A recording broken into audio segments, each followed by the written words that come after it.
Hello, everyone joining us today, and welcome to ISCRR's Learning Series webinar.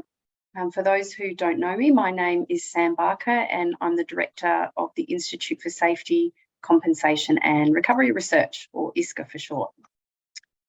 Firstly, I just wish to acknowledge the people of the Kulin Nations, on whose land many of us are based today, including myself. I pay my respects to the elders past and present and extend that respect to First Nations peoples here today. For those of you who are new to the ISCRRR Learning Series, each month we present a topic on the findings from our research, the impact from the research, and also best practice management of research and approaches to that. You can find out information on future ISCRRR events by joining our mailing list, which you can do through the website, or you can also do that through an evaluation survey, which will pop up at the end of the talk on your screen. Of course, you're also welcome to provide suggestions for future topics, and in fact, the session today came from a suggestion from a previous attendee. For those who may not know too much about ISCRRR, we're a unique partnership between Monash University and WorkSafe Victoria, and we were established all the way back in 2009. And we've been really lucky to work with a wonderful group of partners and stakeholders during that time, and have collaborated in a variety of ways to deliver user-driven research in the area of workplace health and safety. Over this time, ISCRRR has been involved in several activities to measure, monitor and showcase our research impacts and successes.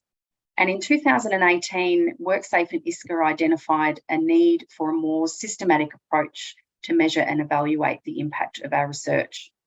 And this led to the development of a research impact framework and several pilot studies to measure impact across the whole portfolio. For today's session, Dr. Jimmy Twin will discuss ISCRRR's approach to developing our research impact stories and showcasing some of our impact successes. A little bit about Jimmy. He's our Research Communications and Translation Manager, and he oversees the development of a variety of high quality and tailored research translation products. We use these to enhance our partners' capacity for them to use evidence, to inform their decision making, and to help reach the outcomes that are intended from the research. Jimmy works closely with all of our partners to ensure both our research findings and insights are delivered in an accessible, relevant and engaging way. And that's always one of the challenges when delivering academic research. The session today will be recorded and available to view on ISCRRR's channels in the future. And please feel free during the talk to post any questions that you may have. Just use the Q&A option in Zoom, and we'll have some time for questions at the end of the session. Over to you, Jimmy. Thank you, Sam, for that great introduction. So for today's learning series, I'm going to be talking to you all about developing research impact stories. And there's a reason calling these impact stories instead of case studies, is that I'm going to go through a few steps of how we develop the narrative and how we communicate these findings. As Sam said, that it's important to have research data in an accessible and engaging format, and we always strive to experiment and trial new innovative ways of doing that. As Sam mentioned, that ISCRRR has been around for 13 years and providing decision-informing evidence in the field of Australian worker health and safety. The work that we do in the translation space and research impact space covers a variety of areas, including prevention, recovery, return to work, and mental health. For the talk that I'm giving today, keep in mind that the majority of our research at present is for WorkSafe Victoria, and as such that the research that we'll be talking about and the impacts relate to injured workers, preventing workplace injuries and illnesses. So today I'm going to be covering three main areas in developing these engaging stories that I hope that you'll be leaving today with a bit more of an understanding about the use and utility of a research impact framework and why it's important for these research impact monitoring, measurement, and showcasing through case studies and stories. I'll go over our approach to developing these stories, and I'll focus on one particular case example, some of the work that we've done providing evidence surrounding bitumen fume exposure that I thought would be a nice, quite simple example of how we measure impacts and put them into a research impact story. Now, to begin, what is research impact? I won't read through this NHMRC definition, except it's really about the first few words, and it's the verifiable outcomes that research makes. And it's not what the anticipated outcomes are. So for a research impact to be measured, monitored, considered for any form of story, it has to be verifiable. And that can be done for a variety of different methods. And this is something that we'll be going through in a moment. ISCRR's research impact journey started when ISCRR was first formed in 2009. In the first few years of operation, there were several return on investment analyses carried out, developing an impact assessment framework. There were 9 detailed case studies that looked at both the qualitative and quantitative impact of ISCRR projects on funding partners and their stakeholders. In addition, during this time, there was a content analysis of ISCRR's project management system to examine the factors that led to the adoption of ISCRR research. So in short, that research impact has always been in the forefront of thinking of ISCRR and how we operate over the years.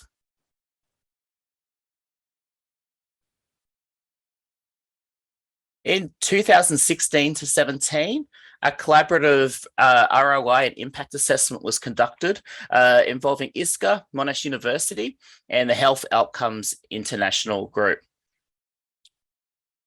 After this work, there was a recognised need for ISCRR to develop more of a systematic methodology to research impact measuring and monitoring.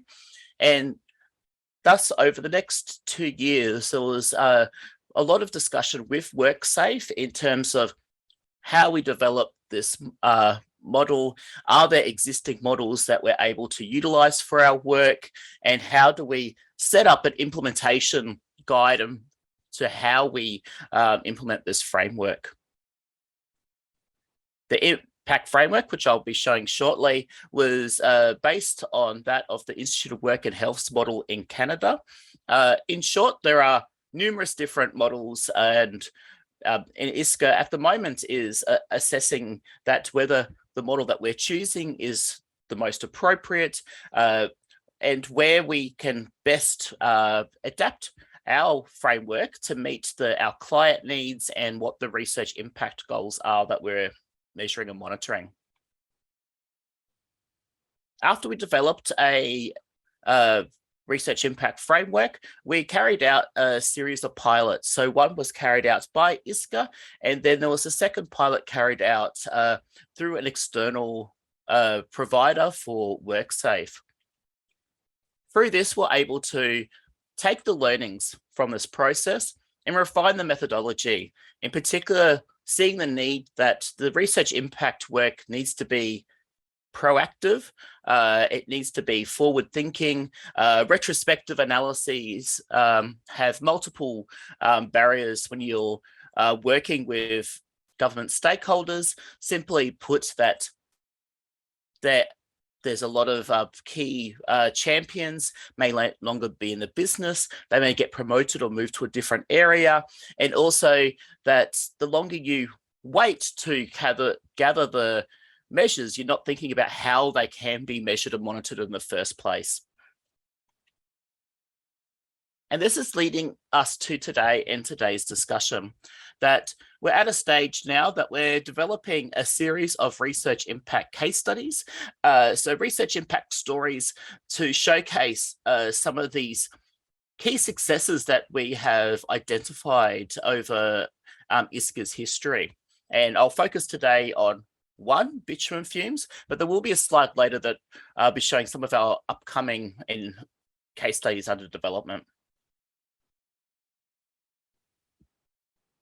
Now, not to get bogged down too much into detail today, but our research impact framework, as I said, was based on the Institute of Work and Health in Canada, and it's based on a system of continually gathering metrics throughout and beyond the project lifecycle.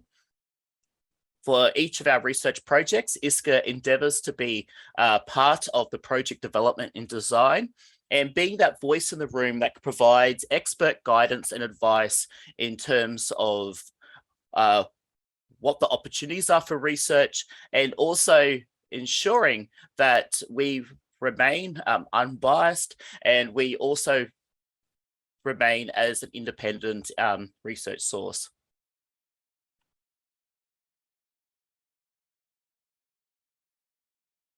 Throughout, as I said, that our research impact data collation is prospective, and we always envision to collect our research impact data when it occurs. And to do that, throughout the project, we gather data regarding intended impacts which may occur, what is the most appropriate method and timing of measurement, and who are those key stakeholders to engage with for future data collection, and to ensure that we maintain that contact, that we're able to collect the data when it becomes available. How we categorize our research impact data. Now, this will vary slightly between different research impact frameworks that people may consider, but the theory behind them are very much the same. At ISCRR, we believe that all impacts build evidence base and research capacity. So we have that as an underlying impact level under each of the three main categories, which is looking at research dissemination and diffusion, impacts that inform decision making, and those that have the potential to contribute towards societal change. Understand that these are very broad categories, and many other frameworks divvy these categories up into far more detail, but for the simplicity of this talk and how we do our day-to-day operations, we keep to these three main high-level categories. So what is research dissemination and diffusion? Simply put, this is quite an alliterative way of saying who receives the research findings and what do they intend to do with the research findings. So it's being a bit of a detective and tracking where our research is heading towards.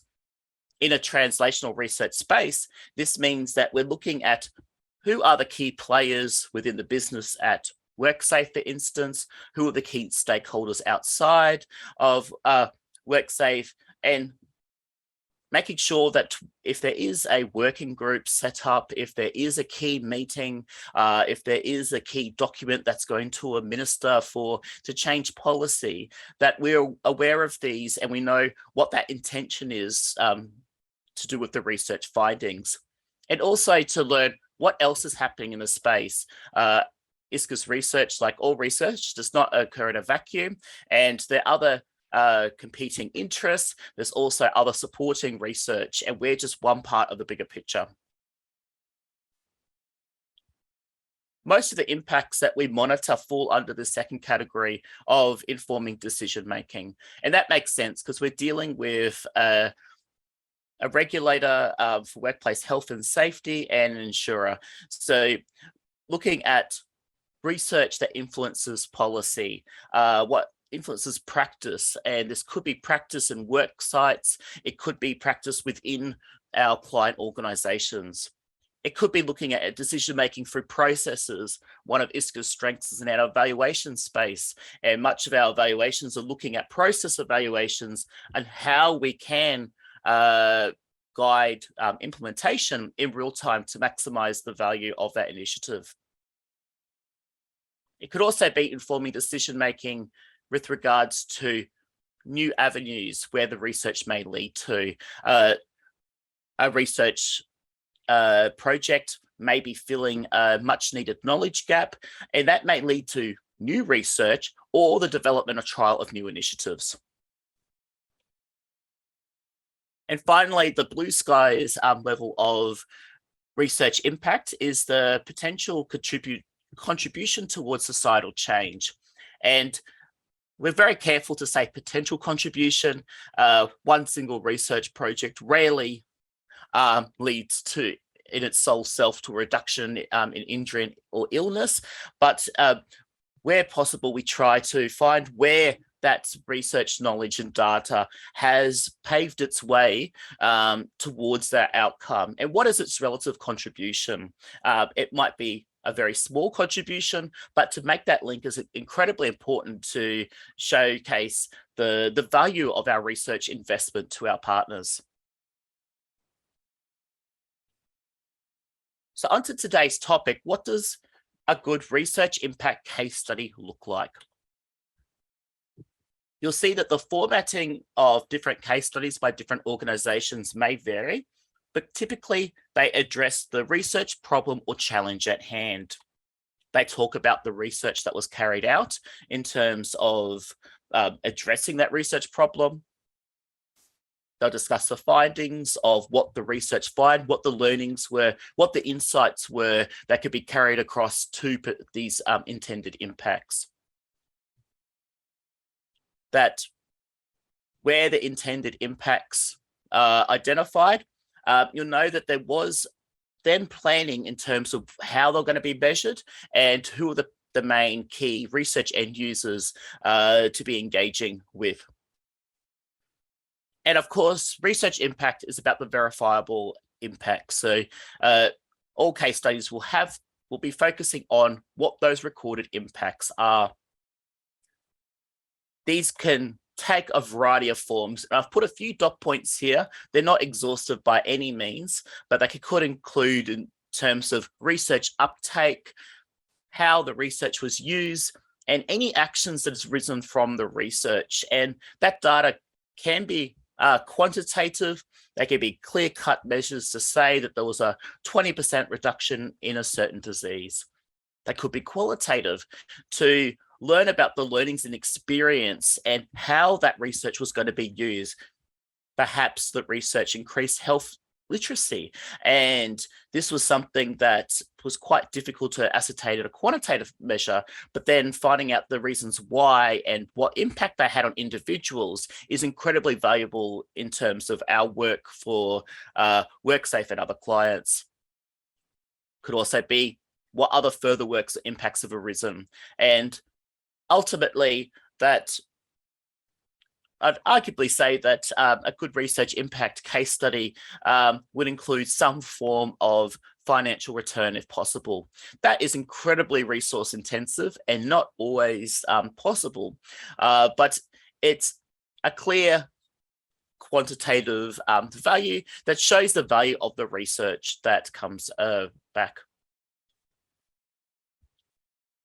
Another way of looking at this is to think of what your case study as a story. And I'm going to take a few moments to talk about developing a story. And in my spare time, I'm a writer and illustrator. That's a good balance of being a science to my day job. And it allows me to think about how we encapsulate our learnings and how we can explore novel ways of translating that research findings to our clients. So for any story, there's 5 main factors involved in that said story. You'll have your setting, and you make sure that your story is just limited to that setting. If your story is based on a shelf in a children's bedroom or playroom, you don't go venturing outside unless you need to as part of the narrative. You keep the story based on and confined to that limitation. You define who the characters are. So who are the characters of the story? You have a lone little teddy bear who's sitting on a shelf. You could have your a little spider friend who's keeping company, or you may have the children who has maybe interacting with that in that room. All stories will have a conflict, and these are the problems that may arise during the story. This is what drives the plot and narrative. And in this case, we have a little teddy bear who does not receive any hugs because he's just sitting up on that shelf. You have what actions occur during the story. You could have the teddy bear doesn't receive any hugs. It becomes more curious, and oh no, the teddy bear has now fallen off that shelf. You've got these clear actions that are driving towards addressing that conflict that has occurred in your story. And then all stories have some form of resolution of sorts. So how does the story end? What are the impacts of that story? And in this case, the teddy, spoiler alert, finally receives a hug. The children discover a toy they already have, and also the children now must adapt to living with a little spider friend. And in terms of these basic categories, you can adapt these quite easily to the scientific realm and looking at how you develop your research impact story. So if you're concerned about what you're adding in your story and ensure that you're giving the right narrative and messaging, you could adopt a similar approach to this to think about your setting. What is the background context of the research environment? So what is known? What is not known? You're setting up that boundaries of where your case study is going to be discussing. You'll then go and discuss the characters. These are your research end users. And the research end user could be who uses the research and also who'll benefit from the research. You'll have conflict that occurs in your impact story, and this is the research problem. Most good storytellers will tell you to start your story in the conflict, start in the middle, go straight there at the beginning, and then develop your background and context around it. So most great case studies that you read, you'll see that launch straight into what is that problem and why was the research needed? And also what are the intended impacts that need to occur to address that problem? Then you look at what the quest is. And I do like this because it makes our researchers sound awfully heroic. It's the research that's carried out to address this conflict. And it's describing in a succinct and accessible manner, understanding who your audience is, what approach was taken, and what did the research find. And of course, you have your resolution, your impacts. How was that research used and what did the research lead to? And if you keep in mind that you're telling a story, you know that the impacts is what is driving the story. A lot of great storytellers actually write the end of their story first and work backwards. And this is how at ISCRR we write our research impact stories. We look at what impacts are known, and then we develop that narrative, ensuring that we keep to that really clear confined narrative in terms of what the context is, who those key research end users are, and what that research problem is, and do those impacts actually address that research problem? Or did you identify some unintended impacts as a consequence of the research? And of course, it's always good to keep the plot open for sequels. All research leads to new work, and a research case study should also be amenable for changes and to grow over time. All of our research impact documentation are living documents. As new impacts come to hand, we update our stories accordingly. And also we make sure that when we engage with research end users, we find about new planned impacts that may be in the horizon to find out the timing of those potential impacts and how they'll be measured and who to contact to make sure we get that messaging. So in short, I've just described our whole research impact framework in a nice little story setting. Now, our research impact stories, we wish to showcase our research impact successes. We do this to demonstrate the value in research investment.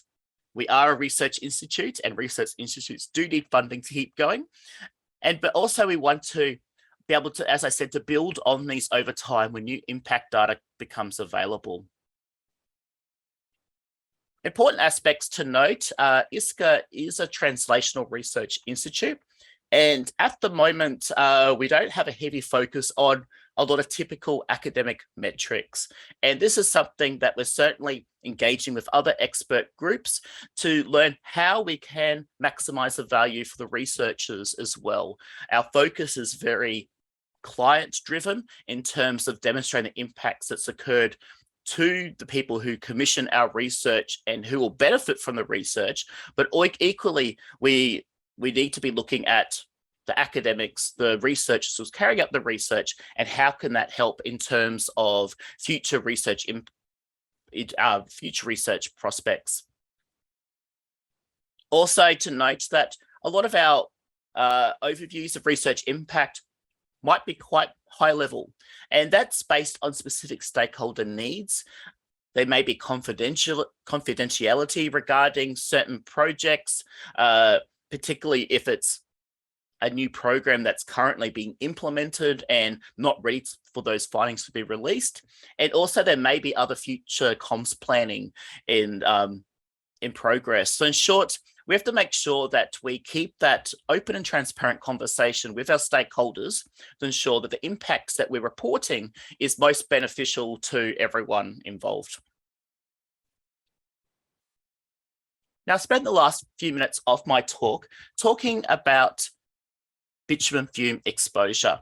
And this is a nice little example of a research project that was carried out by ISCRR, which led to measurable and verifiable impacts that we're continuing to monitor. And this is quite an exciting area for ISCRR in terms of demonstrating the need for research to inform decision-making, and also to have a tangible, practical example of where our research has led to real change in the world. So the research goal was to reduce risk of bitumen fume and associated substance exposure for road construction workers. And in short, what we identified is that our research evidence informed risk awareness strategies for road workers, and also informed risk reduction initiatives that are currently being trialled. And I'll spend the next few minutes going over these 2 points in more detail. So our research impact journey started with a single research project. When I say a single project, we carried out 2 separate reports. One was an evidence review, another environmental scam. And we carried out several presentations of that data to WorkSafe representatives and other key stakeholders. As a result of this, guidance material was created for further research dissemination to a broader network.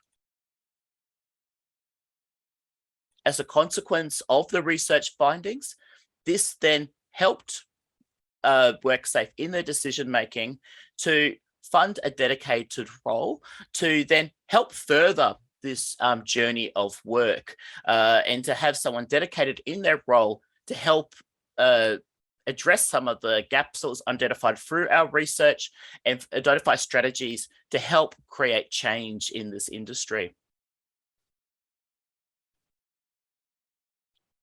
Gaps were identified based on evidence and perceptions of risk. A very important point to note, because that is where a lot of the initiatives are being now trialed and designed, implemented based on these identified gaps.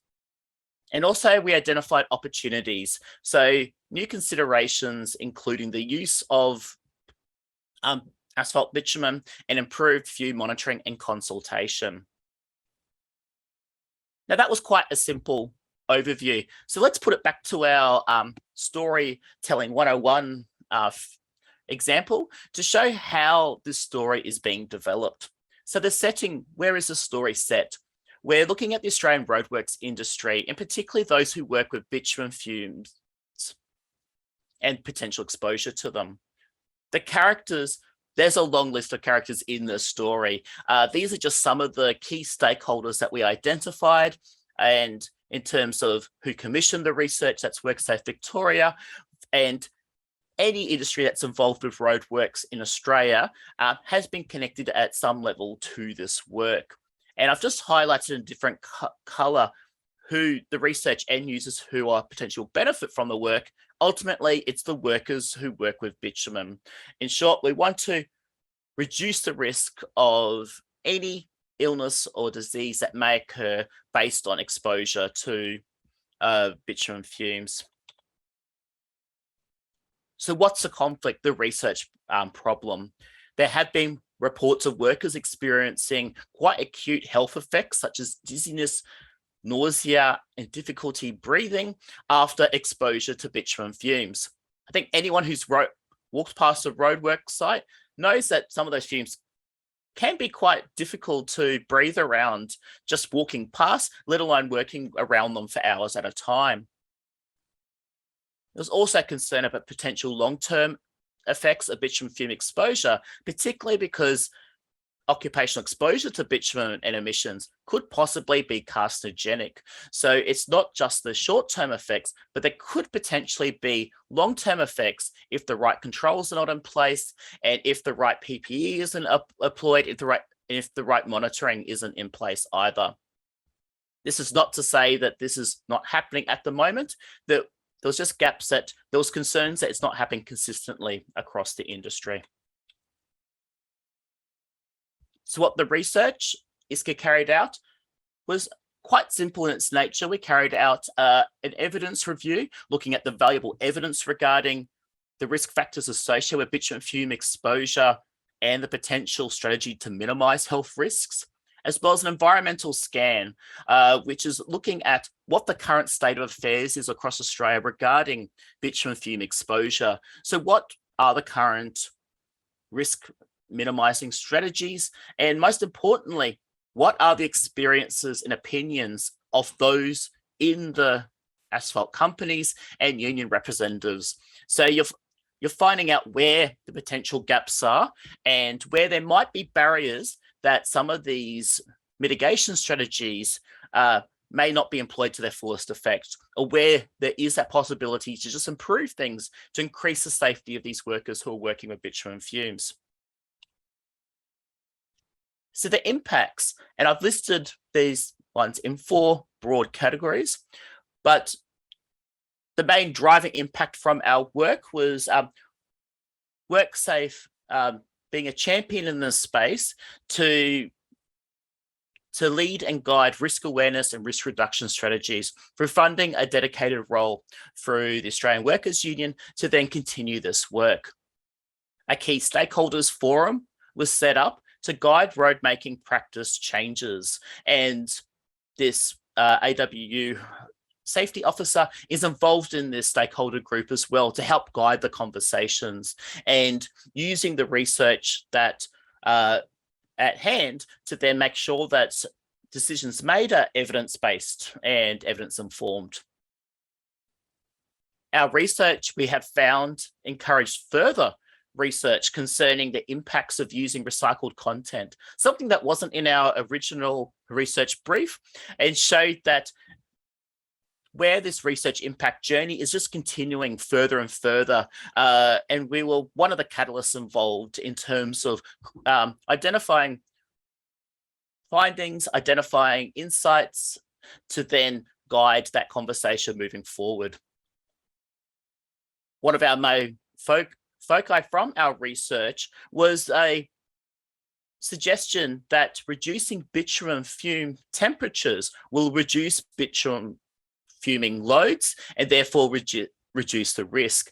And new initiatives are being trialled to do just that. And that is something that we are wishing to look further in the future to see what sort of societal impacts may occur through these initiatives, and to clearly articulate where ISCRR fit into the picture in terms of the research we provided. Now, a clear part of this process is talking to research end users. And without talking to the research end users and finding out how the research is being used, you don't get an accurate picture of how the research had its impacts, if it had any impacts, and importantly, we can take those learnings to help advise and develop new research strategies to find out, to make sure that our research actually addresses the issues at hand through who the research end users are. Key factors for success of this impact was a researcher engagement throughout the project lifecycle. We were involved in the conversation from project design to post-project completion, and still we interact with research end users outside of WorkSafe in this to continue to monitor and measure research impacts, as well as providing expert guidance and advice to how the research can be best disseminated and offer our services if that helps in that process. Now, clear champions driving the agenda in this case, WorkSafe being the major champion, as well as a dedicated role that was developed, and it showed that even beyond ISCRR's scope of influence, a single research institute can only do so much, that we had external stakeholders who were continuing to drive that agenda, utilizing the research that we provided. So it's always quite humbling to hear those stories. It's to show that our research hit the nail on the head, in short. There was also resource commitment to address the research problem. And that's something that seems like a logical step, but many times when research programs are underway, there hasn't been that consideration of what resourcing is required after the research project to achieve the impacts that it intended. And this was something that was considered from the beginning, which was great. And there was also engagement with industry leaders. So it was engagement with the research end users. Research was being shared with them. Feedback was received to know how this research can be developed and how ISCRR as an independent research institute can then best address these problems, helping to guide conversations, but not trying to influence any end result. So the next step of this process is to continue to track where the research leads to. There's a lot of new threads of information that we're currently following up over time. Also, there are many decisions that were made that at the moment cannot be discussed publicly. And that's because some things may be in development and it may actually hamper implementation to talk about some processes a bit too early before the findings are there and measured and able to be showcased. And to identify who to engage with that discussion to ensure that we can, in this case, and it's quite simple research impact journey, to then show to maximal effect what impacts have occurred. Looking forward to the future, that how can we link this project to potential societal change, in particular, the effects on the workers, whether that be changes in risk awareness and perception, it could be at industry level as well, and looking at the health benefits and hopefully that there's been a reduction in associated disease that may come about through bitumen fumes as consequence of our research. And also cost savings is something to consider as well, that whether there was a saving in claims, that reduction in claims that would come as a consequence of this work, can there be a financial figure put to that? And also, this will be more difficult to then look into about what is this sort of financial effect happening to the industry itself? Was there something that ended up with cost savings, or is there something that needs to be weighed up in terms of the investment in terms of the health benefits of the workers? So there's a lot of exciting areas to follow up with this small little case study by itself.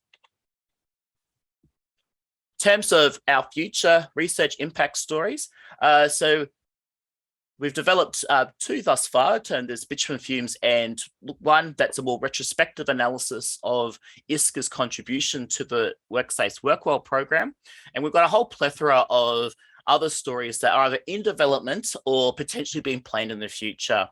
And particularly looking at areas that's providing more support for injured workers and also to help prevent disease, so very prevention focused, particularly around the area of vicarious trauma that ISCRR has presented on previous times. The next step of our research impact journey now will be to continue to publish these impact stories. They will be publicly available in the near future, so join our mailing list if you want to know when they get launched. We're in the process of publishing the methodology that we have been adapting from the IWH model to show how it's adaptable for this particular circumstance, and to create public repositories of this impact stories. So we're able to share our findings and our learnings, and also talk about instances where there were barriers, because that's something that's not much discussed in the research impact space. In February next year, we're planning a research impact showcase event where we'll be going into some of these case studies in more detail and having more of the research end users talk about the stories and that practical application of our research. For people wanting to know more about the research impact work, I encourage you to visit the Institute for Work and Health in Canada in the interim, and we will be launching a new research impact page in very, very shortly on the ISCRR website. So please join our mailing list to know when that is being launched. And we've got time for a few questions. So I'll hand back over to Sam. Thank you. Thanks, Jimmy, and thanks for taking us through the approach that you developed to write these impact stories, and for sharing your own personal approach, your love for writing stories, which we at ISCRR have all benefited from, and sort of applying that to the way of writing these stories. I think that was really useful. Now, we've had a few questions come through, so we've probably got time for two or three. The first one is, what are some of the challenges that you have experienced in preparing these stories when you've got multiple stakeholders involved in informing the story, and they could be coming from different organisations, different industries as well? It's a great question. Thanks, Sam. It's very important to keep that, firstly, a transparent and open dialogue when it comes to research impact. Part of the process we found incredibly valuable is to, at the start of the project, to talk about this research impact journey that's going to take place, to talk about the key intended impacts and who's involved, to make sure that we engage with those stakeholders, that they're aware of that process as well. When we had our pilot studies looking at retrospective analysis, that was one of the main barriers that came up, is that we know that a lot of our research was incredibly impactful. There were some projects that there was a lot of anecdotal data to say that, yes, this has achieved great things, but to get those verifiable outcomes to then look at what that tangible impact was, in some cases, was quite difficult because there wasn't that engagement from the beginning. So with regards to multiple stakeholders, I think that there's always that potential for more impacts, and it's great to have many players involved. But you have to make sure that's considered at the very beginning, and where new stakeholders come into the picture, to make sure that they are part of that conversation. And it's not just a one-way conversation of ISCRR saying, this is what we're doing in terms of research impact. It's learning about, from the research end users, what do they need? What was the problem that they had? And how did this research help contribute to addressing that problem? And if not, why? And that can then help formulate future research. Great, thanks, Jimmy. And I guess when you've been doing these assessments, and you talk in the last response about needing to understand what the intended outcomes are from the beginning, have there been situations where the outcomes that you've picked up and the impact that has come out from the research was unexpected? Very much so. It's incredibly difficult to track unintended impacts because they are unintended. In the using the example of the bitumen fume work, that through consultation with key stakeholders, we identified that there was initiatives that are being developed beyond the scope of what our original research project was. But it was based on, if you look at everything as a journey, that if that research didn't take place, they wouldn't have been at that table to discuss that potential opportunity or strategy. And I think that's to be able to identify and encapsulate that is quite precious in terms of a research impact journey. It adds additional value. It can be incredibly difficult. And I think that where possible, and there's a lot of, particularly in the academic space, there are search engines that people can search in terms of where things have gone into policy. It's quite easy to track peer-reviewed publications in terms of where they're being cited and referenced.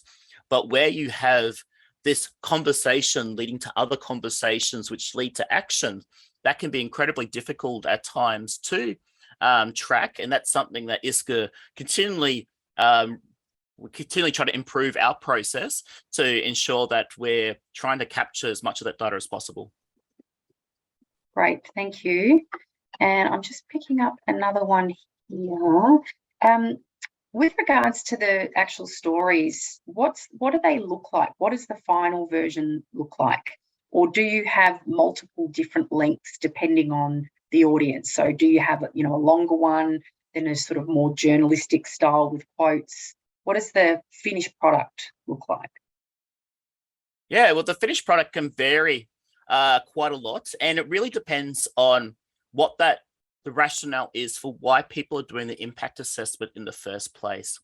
If you take, for example, well-known organization CSIRO and their approach to research impact, they develop quite short little snapshots of that are quite easy accessible, easy to read in terms of where the impact led to. And then they followed up with a quite detailed analysis of impact measurements. And a lot of that comes down to capacity and resourcing to carry out those tasks. At ISCRR, we're quite a small group. I'd love for us to be able to develop long, in-depth reports. I'm a bit of a data nerd when it comes to impact measures, but it's looking at what the value add is and who the intended audience is of all forms of communication.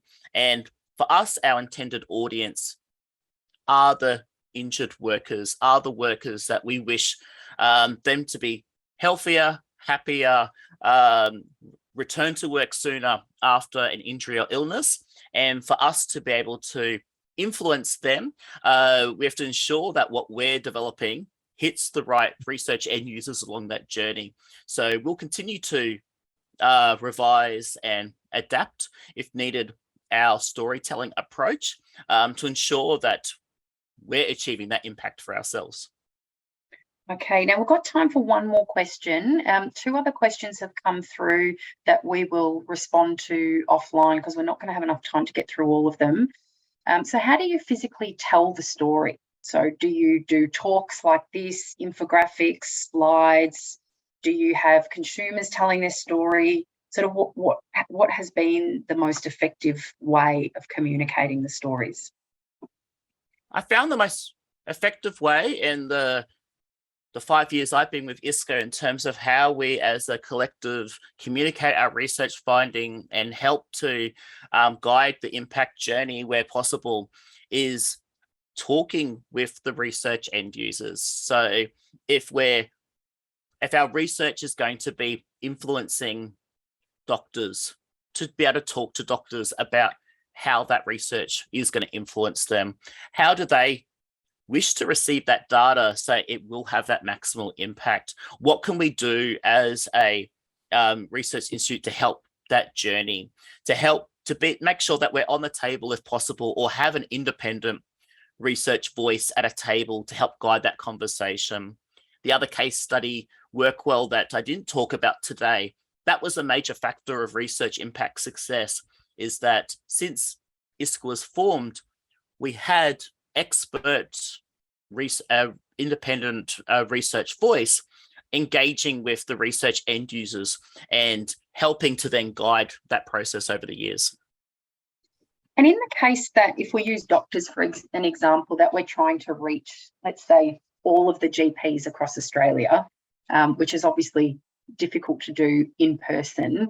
Would you then start to draw on things like, I know we've done videos, we've done infographics, like what have you found in communicating those messages have been the most effective for that more mass audience? I think that to keep things simple, to acknowledge that if you're dealing with doctors or GPs, for instance, they're time poor. They will not read an 80-page report if it comes along. They probably won't appreciate someone giving them an 80-page report. But if there's a simple fact sheet that helps answer the questions they have, that they know that they've been consulted with, that information is valid, then they know how to use it. They'll know what the expectation is from them as well. And it's not something, we don't want it to be force feeding research to say you must use this, to find out that how can this research address the problems and help make their lives a bit easier. And also then to know that we're not working in a vacuum and we can partner with other organizations who may already have that communication set up to then talk to GPs, to talk to a key occupation group and to establish that collaboration to get that messaging out to them. Great, thank you. Now that's all we've got time for. Thank you so much, Jimmy, for your talk and for sharing, your experience with these impact stories, both lessons learned, what's worked, what hasn't worked. A copy of this presentation will be shared to everybody that's registered over the next few days, so you will certainly have a copy of that. And when you leave the session, a short survey will come up in your browser, so please do share your feedback and include your email address if you're interested in attending future sessions or you've got ideas for future sessions as well. Jimmy, thank you so much, and thank you everyone for joining us today. Enjoy the rest of your day.